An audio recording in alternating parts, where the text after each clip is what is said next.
پاسبان حریت اور international forum for justice and human rights کی کال پر دارالحکومت مظفر آباد میں حق کی خود ارادیت ریلی منعقد ہوئی۔ ریلی کے شرکاء نے اپر اڈا لال چوک سے گیلانی چوک تک مارچ کیا۔ شدید سردی اور بارش کے باوجود خواتین کی بڑی تعداد نے بھی ریلی میں شرکت کی۔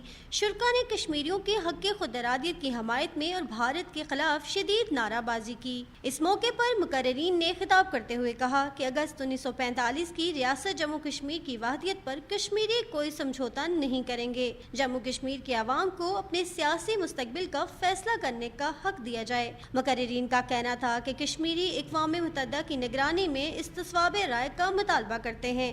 بھارت کی جانب سے یک طرفہ طور پر ریاست کی تقسیم بین الاقوامی مسلمہ اصولوں کے خلاف ہے۔